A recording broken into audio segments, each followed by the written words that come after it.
The Samsung Galaxy Note 10 Plus 5G is here, and could very well be the pinnacle of all smartphones. Yeah, it's priced to compete with a used Honda Civic, or a round-trip flight to Hawaii, but I mean, look at all these colors.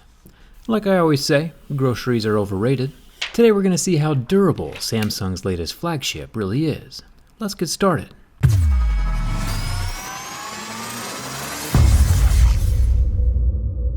So Samsung got a little crazy and dropped 3 versions of the same phone this time: the Note 10, the Note 10 Plus, and the Note 10 Plus 5G. There's absolutely no reason whatsoever to buy the 5G version, which costs an extra $350, unless of course you already live in one of the very few 5G cities and have a 5G node right outside your window. This phone will definitely live its very full and complete lifespan before 5G networks become a thing. One thing that differentiates this Powerpuff-looking contraption from other phones is the internal built-in stylus, and it's actually one of the coolest parts of the phone. I've been tempting myself into upgrading from my 2.5-year-old Galaxy S8 Plus just for this feature. From a business aspect, sometimes it's way easier to communicate with a drawing rather than just plain text, which makes this built-in stylus very appealing. The soft tips are interchangeable, so if one breaks or gets bent or worn down, it's very easy to swap them out. The unibody SPen is made from blue painted plastic, but the most interesting parts are inside. The SPen has internal accelerometers and a gyro, also Bluetooth. All these let you control the phone from a distance with gestures and clicking the one little side button. The coils of wire down here near the pressure sensitive tip doubles as a way to charge the SPen and also generates an electromagnetic field of its own, so that the phone, which also has an electromagnetic field under the screen, can sense where the pen is located and exactly what it's drawing. It's a legit distinguishing feature in a sea of phones that kind of all do the same thing. At the opposite end of the SPen near the clicker is a capacitor. It stores about 10 hours worth of energy with a 6-minute charge up while it's inside the phone. It's a very impressive system. I think it's time we take a look at the other side of Rainbow Road here, the screen. Gotta love it when companies give you free screen protectors.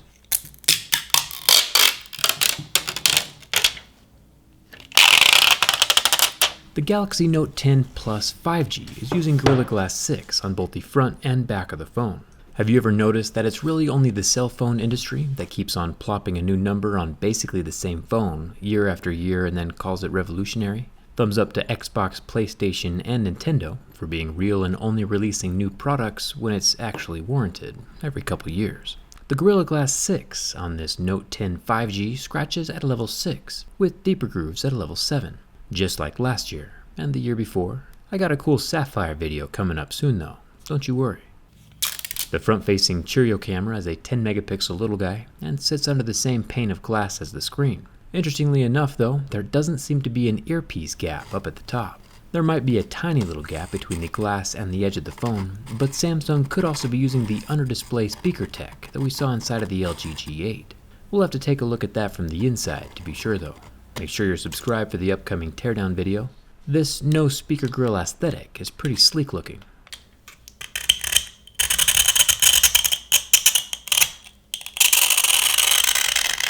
The sides of this phone are made from aluminum. Samsung slipped up and said stainless steel in one of their own promotional videos, but it's since been corrected to aluminum, like the rest of their flagships. Up here at the top of the phone we have a lot going on. There is a layer of clear protective plastic, along with the SIM card tray.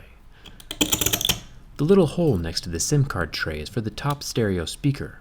With an expandable memory SD card slot, you can add up to 1 terabyte of storage, which you might not need while the phone is brand new of course, but it's always nice to add more storage as your phone gets older and fills up, instead of having to go delete things. It also has a rubber liner around the base to satisfy the IP68 water resistance rating.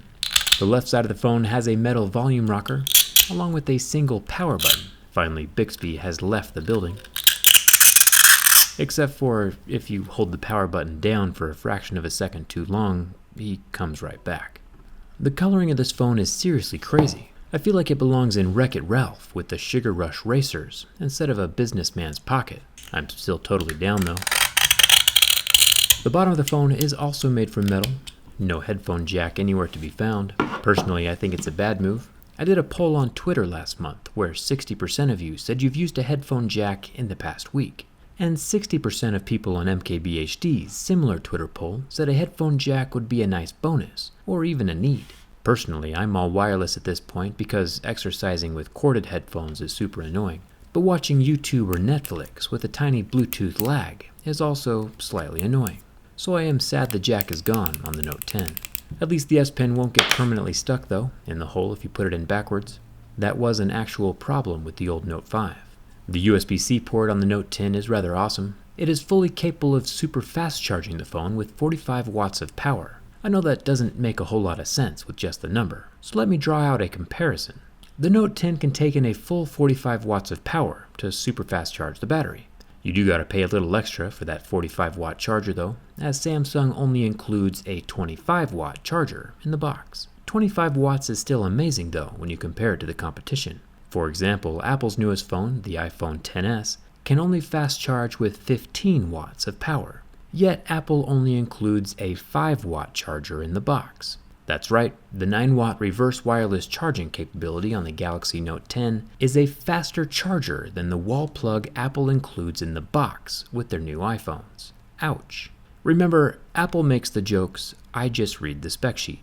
Taking a quick look at the rear cameras, the Note 10 has the absolute optimal setup on the back, with the 16 megapixel ultra-wide lens up top, and a normal 12 megapixel lens in the center, and a 12 megapixel telephoto zoom lens on the bottom. The perfect perspective trifecta. The Note 10 Plus also has an additional depth sensor off to the side, which combined with the bigger screen and bigger battery makes the 10 Plus a better purchase than the smaller Note 10. Still stay away from the 5G version though. There is an underscreen ultrasonic fingerprint scanner on the Note 10. It's the same cool tech we saw inside of the Galaxy S10. Super quick and doesn't take up much room inside the phone. But more importantly, the ultrasonic fingerprint scanner still functions even after the screen suffers heavy damage with level 7 deeper grooves.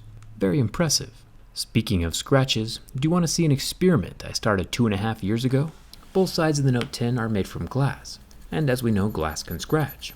Here are some level 7 deeper grooves on the back next to the Samsung logo, and here are even some level 6 scratches, both of which show up extremely well on this child's kaleidoscope of a phone. There are plenty of things in everyday life that can scratch glass. For example, this is my 2.5-year-old daily driver that I purposefully never put a screen protector on, just to see how it would react and turn out with normal everyday use. Sliding in and out of my pocket, glass might be scratch resistant, but it's still no match for anything above a level 6 on most scale of hardness. You really only have two options. You can either cover up scratches that are already made or prevent scratches with some kind of protection. Thanks to dbrand for sponsoring this video. dbrand has protective skins that you can combine together however you want. It changes how your phone looks, along with adding aesthetic protection. You can see what your phone would look like with the link in the description. A new skin for your phone is way cheaper than buying a new phone. Just saying. I'm digging this copper metal skin. I'll peel it off though, so we can taste the rainbow and finish off the durability test.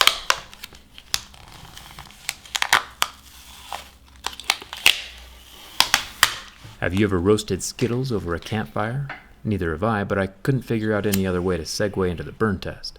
The Note 10 Plus has a large 6.8-inch 1440p display and lasted about 20 seconds before I thought it was permanently damaged. But after removing the heat from the dynamic AMOLED screen, the white marks quickly faded, leaving a pristine screen behind. Minus the evaporated oleophobic coating, of course. There is no other damage. No durability test is complete without a bin test. The physical structural integrity of a phone is just as important as the power inside. It's time to see if the Note 10 is as durable as it is cute. Bending from the back, we get basically no flex, which is rather shocking considering how large the phone is. I'll flip it around to the front, and we get basically the same result. No damage, no cracks, and no kinks in the frame. Just a super solid, colorful flagship phone from Samsung that survives my durability test. I think it's a winner. Expensive, yes, but still a good phone. If it had a headphone jack, I'd probably end up switching right away. But as of right now, my Galaxy S8 is still working good enough, so I don't know. Maybe I'll upgrade, maybe I'll wait, and maybe I'll let you guys decide for me over on Twitter. I'm not quite sure yet. We should definitely take it apart first, so hit that subscribe button if you haven't already. Come hang out with me on Instagram and Twitter, and don't forget to see what your phone looks like skinned with the dbrand link in the description. Thanks a ton for watching. I'll see you around.